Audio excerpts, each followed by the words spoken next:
Tracy, welcome to RSGS and the Explorers Room. It's really nice to have a lady in the seat opposite me for once and have a female explorer in here, so welcome. First of all, could you please tell me a little bit about your experience on Maiden and the Whitbread Round the World yacht race, please? Yeah, well, I did my first Whitbread in 1985-86, and that was the only girl on a boat called Atlantic Privateer with 17 South African men. It was a very long 9 months. And as I'd sort of come up through the ranks of sailing and learnt to navigate and learnt to do all the things that I was lucky enough to learn to do, I never really experienced any male chauvinism. I had great mentors. I had fantastic skippers who were passionate about what they did and were desperate to pass that information on, and I was just so lucky, and I grabbed all the opportunities. So when I came to do the Whitbread Round the World race and was told girls don't do the Whitbread Round the World race, that I found slightly annoying. And then someone did say to me, well, you can guest a job as a cook. And so out of the 250 men on that race, there were 4 girls, and I was one of them, and I was the cook on Atlantic Privateer. So I became the first woman to race on an ocean racing maxi in the Whitbread, and the first woman to cross a finishing line first, which there were people saying it's bad luck to have a woman on the boat. What century are we in? Yeah. And even the guys, who were friends of mine on the boat were a little bit worried. And then when we won the next leg, they were like, oh, it's okay. You're not bad luck. That's okay. So I finished that race and just thought, why aren't more women doing this? It's such great fun, and the Southern Ocean is so amazing, and and it really was a voyage of discovery. And so we all went to the ship in Bursledon after the Whitbread, as everyone did, it's tradition, and we were having a few shandies, and someone said to me, if you're so keen on this girls doing sailing thing, why don't you put an all-female crew together? And I went, no. I would never be good enough to do that. Anyway, as things went on, I thought about it, and I thought maybe I could. And even if I couldn't skipper it, maybe I could raise the money and put the whole sort of project together. And so that's how Maiden was born. And it was born rather sort of humble beginnings rather than some big dream. And it sort of happened incrementally, and someone would then say, oh, well, we should do this, and then someone else would come in, and it sort of grew in I think, a rather wonderful way. We had no sort of preconceived ideas. And in the end, Maiden ended up being not just the first all-female crew to do the Whitbread Round the World race. It became a magnet for so many people that felt they wanted to do something they'd been told they couldn't, or had been sort of beaten down, and it did attract extraordinary people right from day one. And I think that's what was really special about it. We had no preconceived ideas, so we had not one person on the boat saying, oh, you don't do it like that, because I hate that sentence. Everyone was, how do we do this? Well, we're not strong enough as the men, what do we do? Yes. So someone would say, well, let's try this, and we invented a whole sail. And, sort of the ingenuity that came out to solve problems that we knew, honestly, we had to solve. We couldn't pretend that we were strong as men, because we weren't. So all this was all kind of a voyage of discovery as well. On the sort of the flip side, the bit of the dark side of starting Maiden was the realisation that there were a lot of people who did not want us to do this. They weren't worried about us. They weren't sort of saying, oh, we're worried that you're going to go around. They're going, but you can't. You mustn't. And there was a real aggression to some people's anger at how dare we, which I was just maybe naively really shocked by. Of course, that made me more determined. If everyone had said to me, that's a great idea, off you go, I'd probably gone and done something else. But I was fascinated by this real, and entities like the Royal Yacht Squadron, and people within that were heard to say, this is an outrage. An outrage? Again, what century are we living in? Yeah, where did that come from? It was extraordinary. And I remember going to the Royal Southern Yacht Club and saying to them, look, all these girls are coming from all over the world. We wanted to represent all the women of the world. We were a British boat, but...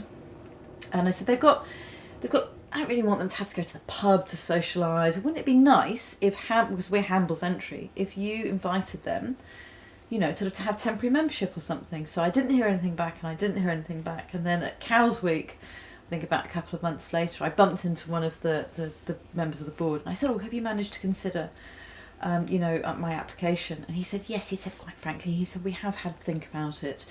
And he said, we don't want that. We think they'll bring men into the club, you know, and we just don't know what'll be going on." Again, what century? Yes. They're sailors, not prostitutes. They just would like a yacht club to feel comfortable in, and you know, anyway. But so we had a lot of that, and some bigger battles than I had bargained on, and you know, I laugh and joke about it. But there were some really quite tough times. Finding sponsorship, of course, was a complete nightmare. No one wanted to give us the money to go. We had a letter from one company saying, we're not going to sponsor you because if you die, it would be really bad publicity for us. Yes, okay, I see your point, but you know, so a whole learning curve in that respect. But then, of course, we found the old boat Maiden, which was prestige, sailed around the world single-handedly by Bertie Reed, actually in front of me the last time I went round Cape Horn, which is just amazing. She was dumped in Cape Town. We found her. I mortgaged my house to buy the boat. Then I mortgaged the boat to pay for the refit. We juggled a lot in those days, and then the girls started to arrive. We built the team up. We had a tough time looking for sponsorship, as I say, and then I met King Hussein of Jordan, who ended up becoming a very good friend. He was a collector of people. He collected, when his memorial service was a who's who of random people. He was a ham radio operator, so you know he used to speak to some guy in a cabin in Norway, and so it was just so random. And he said to me, yes, Royal Jordanian Airlines will sponsor you. He said, we were once told that Jordan was too small a country to have an airline, and I had to fight the same prejudices. He said, and another thing, he said, the women in my country, they have the vote, they drive cars, and they go to work wearing a suit. He said, and I think this would just be really nicely representative. So it was amazing. Wow. So we got the sponsorship, and I said to him one day, I was at dinner with him, and I said, so, now I've got to find a skipper. And he went, what do you mean you have to find a skipper? You're the skipper. I went, oh, no. I was a cook on the last one, and I know I can navigate, but that's a big step up. He said, you have to do it. You're the only person that can do it. So he did persuade me. And Maiden took off, and we invented new watch systems. We were told that the 4-on 4-off watch system was invented by Nelson, and we should leave well alone. So we went, yeah, no. So we changed our watch system. We worked with a nutritionalist. We started breaking moulds, really, and we thought we'd annoyed everyone so much anyway. We may as well just go the whole hog, just change everything. And again, I think because we had no preconceived ideas, we had almost no fear of failure, which is a great place to be. We were the underdogs, so no one expected anything. So when we crossed the start line, everyone thought that was a victory already. Yes. So we were halfway there. The race itself was extraordinary. We didn't change our team the whole way round. The only other boat that did that was Sir Peter Blake's Steinlager. First leg we came third, and that was really weird because we were devastated that we'd come third out of 7. I mean, I thought we'll never be able to hold our heads up, because when we got in, everyone was cheering and happy, and they were like, you've made it, we were like, but we're third. So there was this really weird party where most of the people were really happy, and we were like, So repaired the boat in Uruguay, and then set off on the longest ever leg of the Whitbread Round the World race, because South Africa was being sanctioned, obviously, at that time. So we had to go from Uruguay, which was 7,600 miles through the Southern Ocean, to Fremantle in Australia. But it was the best leg of the Whitbread ever. It was awesome. And you could just really get your teeth into it, and it was just amazing. And we went so far south into the Southern Ocean, further south than anyone else had ever been on a Whitbread. We went south of the Kerguelen Islands, which had been done before, It was just phenomenal. It was a real bonding exercise, a real experiment of what we could put ourselves through and what we could survive. Interesting, having sailed with, I'm one of the only people that sailed with an all-male crew and an all-female crew, if not the only one. And really interesting to notice, the pros and the cons. So yes, the guys are stronger, and that they can do things in a way which eases tension and pressure. Women can sometimes get themselves into a bit of a pickle, if we can't do something. However, having said that, our teamwork was a million times better. No fighting, no competitiveness, sort of flying around the boat. We came together and we focused our competitiveness out where it should be, towards the other competitors rather than in us ourselves. Women have more stamina. We have an extra layer of fat. So obviously we have to carry babies, so we have to survive longer. We survive longer in life rafts, apparently. Yeah. Always good to know. Helpful. I think, yes. Yeah. So we made all these incredible discoveries about ourselves as individuals and as teams. And when we came into Australia, we came in first place. So we weren't surprised at all, much. And our nearest rival was 38 hours behind us, which was... just amazing. It was the perfect leg. We did everything right. My navigation was perfect. We didn't do one wrong sail change. Everything was, apart from the sat nav not working for most of the time, it was absolutely fantastic. Repaired the boat then and did quite a short leg to New Zealand, 3,000 miles. Again, finished in first place, an hour ahead of our nearest rival. A bit closer that time. Yes. And coming in, so trying to find the finishing line in the dark with all those twinkling little lights with another boat behind you. But that was fantastic. Quite a long stop over there for repairs and then back into the Southern Ocean. And I don't know, I think it's that we were over cocky at that point, but I think we were feeling quite confident. Yeah. Went back into the Southern Ocean. A maiden big heavy boat, she needs a lot of wind, and the Southern Ocean just didn't perform. I mean, it whimpered. It didn't rage, and we needed it to rage. And I made a couple of really bad mistakes with the navigation. And when we got to Cape Horn, we were second from last, and we knew we kind of could have caught up on the coast, but coming round towards the Falkland Islands, we started to sink. And discovered we were taking on water, heeling over to starboard, and then it was emptying out on the port side. So we sort of tacked our way up the coast rather gingerly. Lost first place, was 17 hours behind at that point. I know. Next leg up to Fort Lauderdale. Again, not a great leg for us. We moved up to third place, and then the final leg we moved up to second place overall.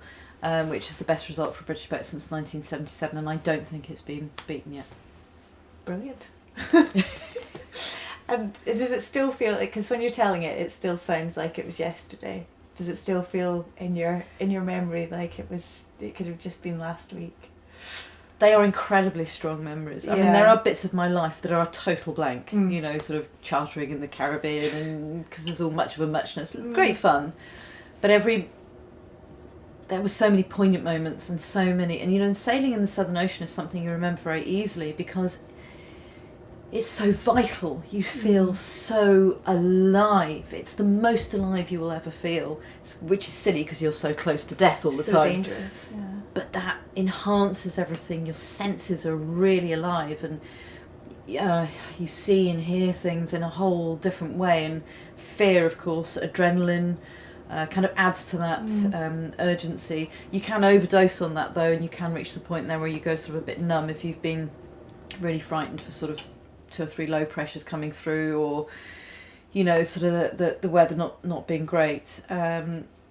But I do, and also at the moment, I mean, you've asked me at a very good time because it's 25 years. Yes. Our anniversary is this year, and at the moment I'm rewriting my diary from 25 years ago as a blog online now. Oh, brilliant. So I'm doing it day to day, 25 years to the day. So it's reminding me of, there is actually one day I've just written about that I had completely blanked from my mind. It was called Black Tuesday, and now I've reread it and I know now why I blanked it from my mind, because it was just absolutely horrendous. It was the day before we started sinking, and we thought we were seriously might not make it. Oh my goodness. Did you think you might not make it that leg, or you might not finish the race, or just might not? We didn't think we would make that leg. Right. That's kind of why we headed over to the Falkland Islands a lot closer than we would have done. We knew that the RAF had a base there, and they did actually send a Hercules out twice just to make sure we were okay. And Wow. you know, we talked on the radio, and we spoke to. There's a Russian base in the Antarctic, and by that point, when you're in the Southern Ocean, you kind of know where your bases are, who you can talk to. In those days, obviously, we're still speaking to Portishead Radio to make phone calls because we didn't have anything like, you know, sat phone, No. or I'm still getting paper weather faxes through from the Wow. Russians in Antarctica, you know. So you do have, and I think maybe to the detriment, technology now has replaced some of that human experience, that knowledge, because when 25 years ago we were in that situation, I knew exactly who to call, I knew what to do, I knew that, you know, the Chilean Navy were on standby, I knew how to call them. I doubt very much if any of the Volvo boats know how to call the Chilean Navy. No. Now, you know, everything's electronic. They're taking selfies in the Southern Ocean, you know, and sending them back. It's like, that's just so bizarre. So it was a worrying time, that leg, but you know, we got it. And the thing actually is at the time we never used to really talk about it because our mums used to get really worried, so we used to go, no, everything was absolutely fine, no, it was fine, no, we didn't really start to think, no, Howard's just winding you up, no, it's fine, not a problem at all. Oh, I bet the men never did that. Yeah, Oh, I bet we they almost didn't. sank. Well, Yeah. of course, the other thing is they used to come in with beards and greasy hair, you know, and I've just been at sea for 7 weeks. and we used to come in having just used the last of the fresh water to wash our hair, always put our pink shorts on, Yeah. grey You t-shirts, always looked pristine. always, you know, because we had a great hairdresser on board. We had a dentist as well, but we don't talk about that. And she used to do these wonderful plaits, you know, and because we were girls, we didn't want to be male clones, so when we came in, you know, we were sort of like that. And I think people like that. Yeah. Well, your pictures they always look very chic. The girls do, yeah. Especially the ones in your swimsuits. It Oh, looks yes. very glam. Well, I have to admit, the only reason we wore swimsuits coming into Fort Lauderdale was because we wanted to take everyone's minds off the fact that we'd done really badly that leg, and it worked. It worked brilliantly. It became the most syndicated sports photograph of 1990. Did it? Yeah. Oh, excellent. Oh, well. That's really good. Well, you talk about the differences between like the men only boats or the men and Tracy boat and the women's only boat. And women tend to approach things very differently. Yeah. And I read a lot in your autobiography about you kind of beating yourself up about decisions that you made. And you'd have been on male boats with male navigators that made mistakes. Do you think that as a woman you dealt with that differently? Oh God, absolutely. Yeah. Women are programmed to feel guilty about everything. And I used to think I'd peaked on the guilt until I had a daughter. And then it goes up a notch. And I was born a Roman Catholic as well. So, I mean, there's no hope. We are, and this is really interesting because this is what we'll be doing with Maiden when we rescue her and bring her back to the UK this year.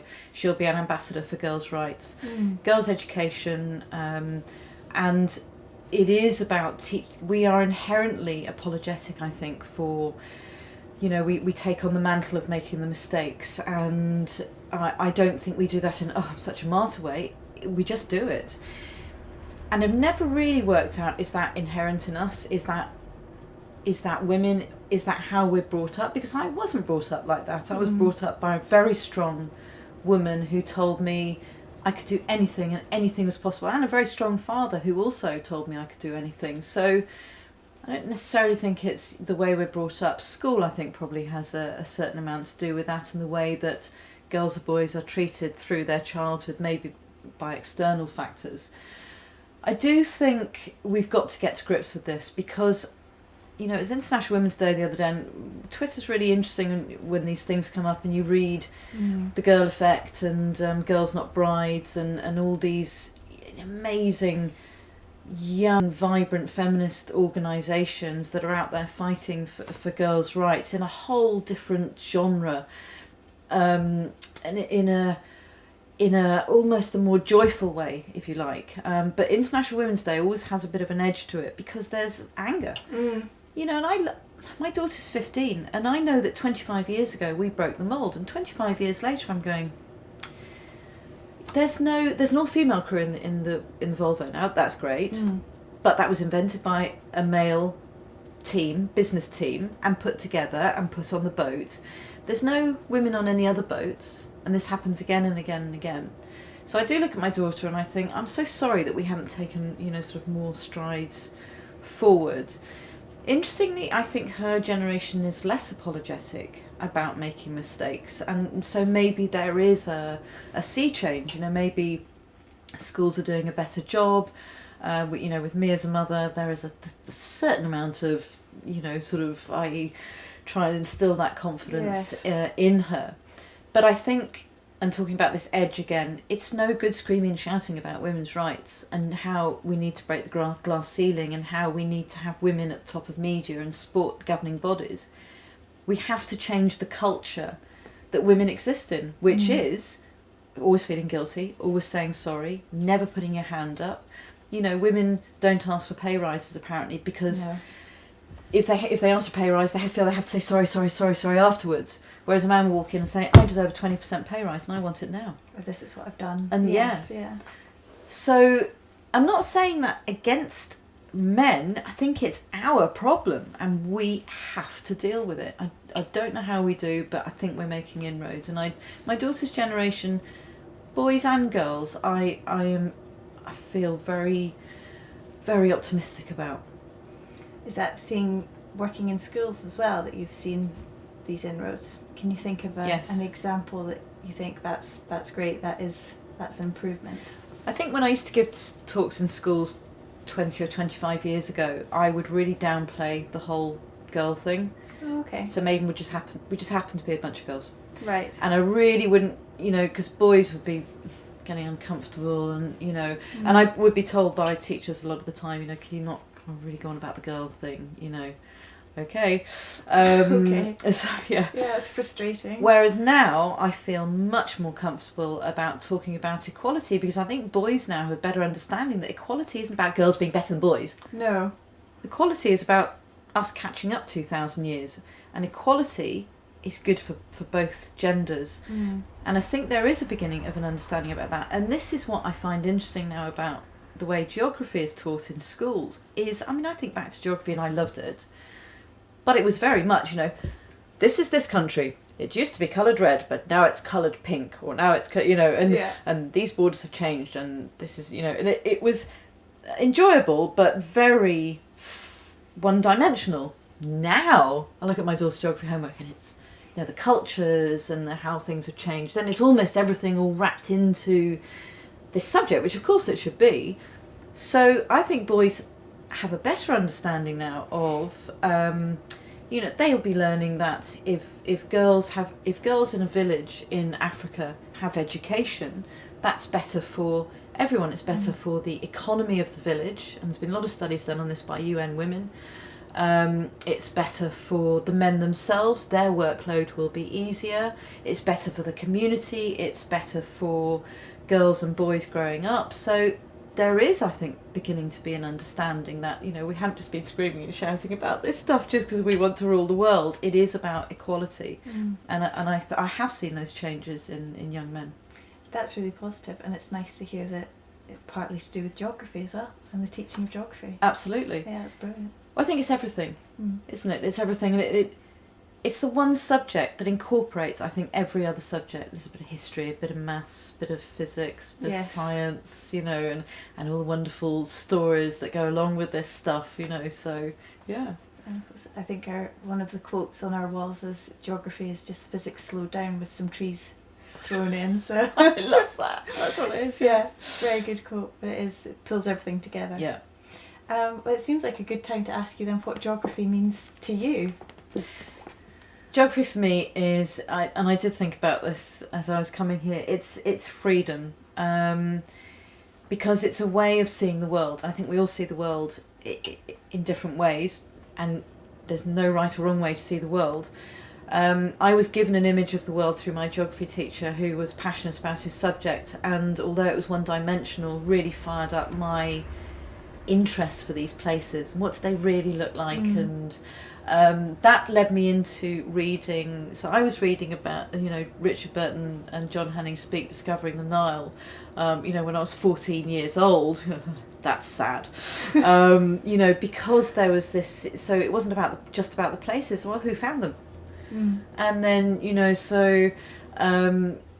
that angle of it I found fascinating as well. And I think added to that, then geography became three-dimensional for me, obviously when I started sailing. And the other thing it meant to me was, because I'm passionate, I love navigating. It's definitely my favourite thing, considering I hate maths. That's a miracle.